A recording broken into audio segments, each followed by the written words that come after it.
जय हिंद दोस्तों। मैं धीरज, स्वागत है आप सभी का इस वीडियो में। और आज की इस धमाकेदार सेशन में हम पढ़ने जा रहे हैं passive voice of model indefinite. जितने भी मॉडल वर्ब्स होते हैं उन मॉडल वर्ब्स का हम पैसिव वॉइस कैसे बनाते हैं, उस तरीक़ों को, उस पैटर्न को हम आज इस वीडियो के माध्यम से सीखेंगे। और बहुत ही माइन्यूट ऑब्जर्वेशन के साथ उन सारे ही मॉडल्स के बीच डिफरेंशिएशंस जानेंगे, कि किन किन पॉइंट में उन सारे ही मॉडल वर्ब्स का यूज होता है। ओके, अगर हम पहले स्ट्रक्चर की बात करें कि मॉडल इंडेफिनिट का स्ट्रक्चर क्या होता है, तो हमारे सामने क्या होगा। मॉडल इंडेफिनिट का स्ट्रक्चर क्या होता है? Subject plus model. क्या होगा? Model plus verb of first form plus object plus other word plus क्या होगा? फुल स्टॉप होगा। यहाँ पे कोई भी मॉडल हो सकता है। मॉडल के बाद जस्ट कौन सी फॉर्म आती है? वर्ब की। तो वर्ब की केवल ही फर्स्ट फॉर्म आता है। जब हम इनका पैसिव वॉइस बनाते हैं तो हमें क्या लिखना पड़ेगा? सबसे पहले ऑब्जेक्ट लेंगे, फिर हमें क्या लेना पड़ेगा? मॉडल लेना पड़ेगा। मॉडल के जस्ट बाद क्या आएगा? बी। और बी लिखने के बाद इस वर्ब ऑफ फर्स्ट फॉर्म को हम चेंज करेंगे वर्ब ऑफ थर्ड फॉर्म में, प्लस बाई लगा के हमें लिखना होता है क्या? सब्जेक्ट। और लास्ट के अंत में अदर वर्ड प्लस क्या होगा? फुल स्टॉप होगा। तो आप देख पा रहे होंगे कि एक्टिव वॉइस में इस मॉडल इंडेफिनिट को एक्टिव वॉइस से जब पैसिव वॉइस में चेंज किया जाता है तो हमें मॉडल के जस्ट बाद क्या यूज़ करते हैं? बी। और बी के जस्ट बाद वर्ब ऑफ थर्ड फॉर्म और बाई प्लस सब्जेक्ट लिखते हैं, other word plus full stop होता है। ओके, यहाँ पे मेन इम्पॉर्टेंट चीज़ है कि मॉडल होते कौन कौन से वर्ड्स हैं। तो हम उन मॉडल के बारे में पढ़ेंगे। सबसे पहले आपको ये जान लेना है कि किसी भी मॉडल के बाद हमें कौन सी फॉर्म यूज़ करनी होती है। फर्स्ट फॉर्म आता है मॉडल के बाद। ओके, जब उसी को चेंज करने लगते हैं पैसिव वॉइस में तो हम पहले ऑब्जेक्ट को लाएंगे कहाँ पर? सब्जेक्ट के प्लेस पे, फिर मॉडल यूज़ करेंगे। जस्ट बाद बी आता है, बी के बाद verb of third form use करने लगेंगे पैसिव वॉइस में। उसके बाद बाई लगा के सब्जेक्ट लगाया जाता है और अदर वर्ड के बाद क्या होगा? फुल स्टॉप होगा। ओके, अब हम जान लेते हैं कि वो मॉडल कौन कौन से हैं। ओके,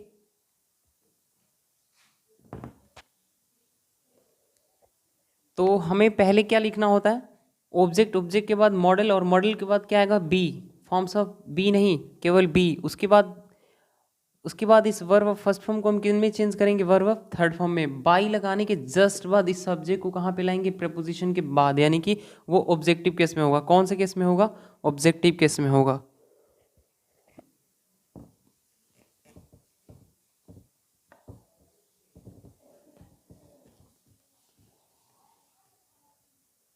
अगर हम सारे ही मॉडल्स को देखें तो पहला मॉडल क्या होता है? जैसे आपके सामने हो सकता है विल। क्या हो सकता है? Will, shall, may, might, okay, can, could, okay, shall, will, shall तो हमने लिख लिया। ओके, तो would, okay, should, used to, okay, ought to, need, और क्या होगा? डेयर होगा। क्या होगा? डेयर होगा। ये क्या होते हैं? मॉडल होते हैं। इनके जस्ट बाद हमें क्या यूज़ करना होता है? Verb of first form plus object plus other plus क्या आएगा? फुल स्टॉप होगा। ओके, जब कभी भी हम इनको पैसिव वॉइस में चेंज करते हैं, किसमें? पैसिव वॉइस में, तो हमें पहले क्या यूज़ करना पड़ेगा? ऑब्जेक्ट। ऑब्जेक्ट के जस्ट बाद हमें क्या यूज़ करना पड़ेगा? इन्हीं मॉडल्स को यूज़ करना पड़ेगा। तो हम क्या यूज़ करेंगे? Will oblique would. ओके, उसके बाद shall oblique should, may oblique might. Okay, आप उसके बाद यूज़ क्या करेंगे? अट टू या यूज्ड टू। उसके बाद क्या यूज़ कर लेंगे आप? नीड या डेयर। इसके अलावा भी अगर कोई चीज़ें छूट रही होंगी तो हम उसको लिख लेंगे कि कितने होते हैं? 13 होते हैं। 3 3 6 3 9। अभी हमारे पास बहुत सारे मॉडल्स अब छूट रहे हैं। ओके, आई होप कि हमने कैन कुड नहीं लिखा। क्या लिखेंगे? कैन अब्लिक कुड नहीं लिखा। उसके अलावा 4 4 8 2 10 2 12, एक और इसमें भी छूट रहा है। तुम सारे वर्ड्स को लिख लेंगे यहाँ पे। उसके बाद आपको क्या लिखना पड़ेगा? उसके बाद लिखना पड़ेगा क्या? बी। बी के जस्ट क्या आएगा? बाद वर्ब ऑफ थर्ड फॉर्म उसके बाद प्रपोजिशन बाई लगा के हम क्या लिखते हैं, सब्जेक्ट को लिखते हैं। सब्जेक्ट के बाद क्या होता है, अदर वर्ड, उसके बाद क्या होगा, फुल स्टॉप होगा। Will, would, shall, should, may, might, ought to, use to, need, dare, can, could, okay. उसके बाद क्या आता है, मस्ट आएगा। उसके बाद क्या आएगा, मस्ट आएगा। इसमें भी क्या आएगा, मस्ट आएगा। ओके, तो अब ये सारे जाके कंप्लीट हुए। ओके, 3 3 6 9 1 10 एंड 3 13 13 हो गए ना। अब इसका मॉडल इंडेफिनिट के जितने भी मॉडल्स होते हैं हम मैंने यहाँ से लगा के और यहाँ तक उनको ख़त्म कर दिया। उसके बाद मैंने क्या बताया कि किसी भी मॉडल के बाद कौन सी फॉर्म आती है, वर्ब की फर्स्ट फॉर्म आती है। और इन वर्ब और फर्स्ट फॉर्म के बाद हमें क्या लिखना होता है, ऑब्जेक्ट, उसके बाद अदर वर्ड, उसके बाद क्या आएगा, फुल स्टॉप आएगा। जब कभी भी हम इनको पैसिव में चेंज करेंगे तो पहले हम क्या लेंगे, ऑब्जेक्ट। ऑब्जेक्ट के बाद इन्हीं मॉडल वर्ब्स को हमें यहाँ पे लिखना होता है। इनको लिखने के बाद जस्ट क्या आएगा, बी। बी के बाद जो ये वर्ब फर्स्ट फॉर्म है ना, हम इसको किस में चेंज करेंगे, वर्ब थर्ड फॉर्म में चेंज करेंगे। उसके बाद बाई लगाने के बाद इसी सब्जेक्ट को हम कहाँ पे ले जाएंगे, इस प्रपोजिशन बाई के बाद ले जाएंगे। उसके बाद अदर वर्ड के बाद क्या आता है, फुल स्टॉप आता है। अब जो मेन इंपॉर्टेंट चीज़ है इस वीडियो में जो कि हमें जानना पड़ेगा वो है कुछ एग्जाम्पल्स। हम इन पे बेस्ड कुछ एग्जाम्पल्स को लेंगे और एक एक चीज़ों को क्लियर तरीके से समझ लेंगे। ओके,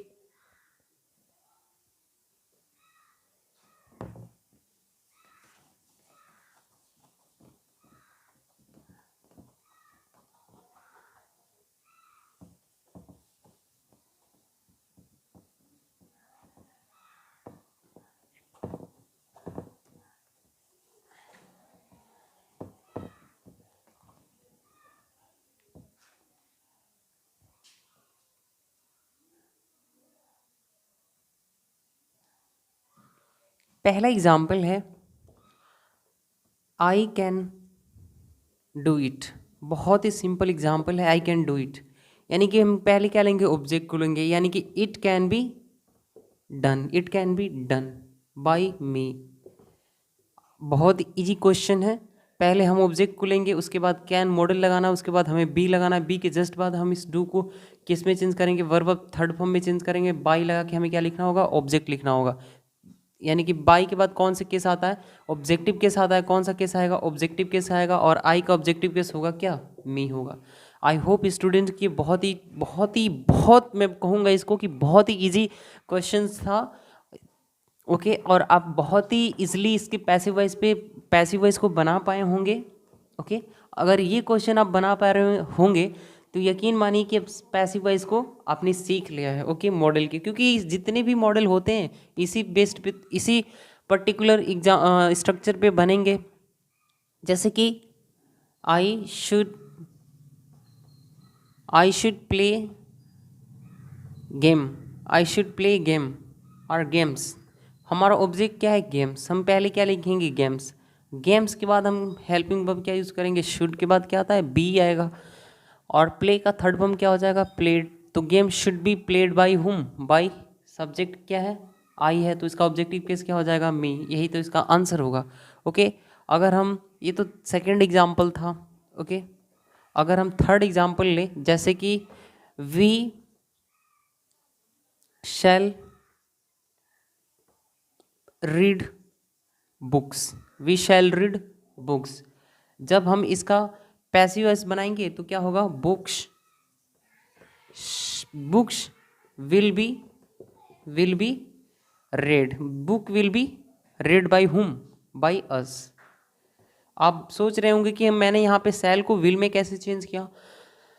तो विल को किसके अकॉर्डिंग चेंज करेंगे, इस सब्जेक्ट बुक के अकॉर्डिंग यूज करेंगे। ओके, भले ये पैसिव है इसमें है, लेकिन यहाँ पे इसको हम क्या मानेंगे, सब्जेक्ट मानेंगे। और ये सब्जेक्ट कैसा है, तो थर्ड पर्सन का। तो थर्ड पर्सन के साथ हम क्या यूज करेंगे, विल का यूज करेंगे। उसके बाद बी आएगा, उसके बाद वर्ब थर्ड फॉर्म, क्योंकि रीड का फर्स्ट फॉर्म और सेकेंड फॉर्म और थर्ड फॉर्म, रीड का क्या होगा, बस फॉर्म्स वही रहेगा, बस इसके प्रोनाउंसिएशन में चेंज हो जाता है। इसको रीड बोलेंगे, इसको रेड पढ़ेंगे, और इसको भी क्या पढ़ेंगे, रेड पढ़ेंगे। आई होप कितनी बातें आपको क्लियर हो गया होगा। ओके,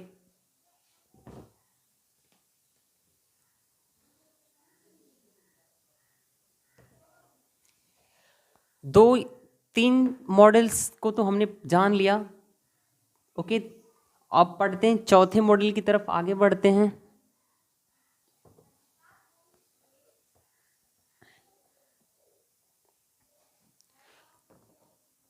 जैसे we used to do it, we used to do it, ये पांचवा है जो मैं लिखने जा रहा हूं। ओके, जैसे we are to improve our behaviour, we are to improve our behaviour 6। Okay, जैसे we must follow COVID norms, we must follow COVID norms. Okay, इसके अलावा अगर 7 नंबर एग्जाम्पल की बात करें तो हम ले सकते हैं कि we would read stories. Okay, मैं इसका हिंदी नहीं बता रहा क्योंकि हमें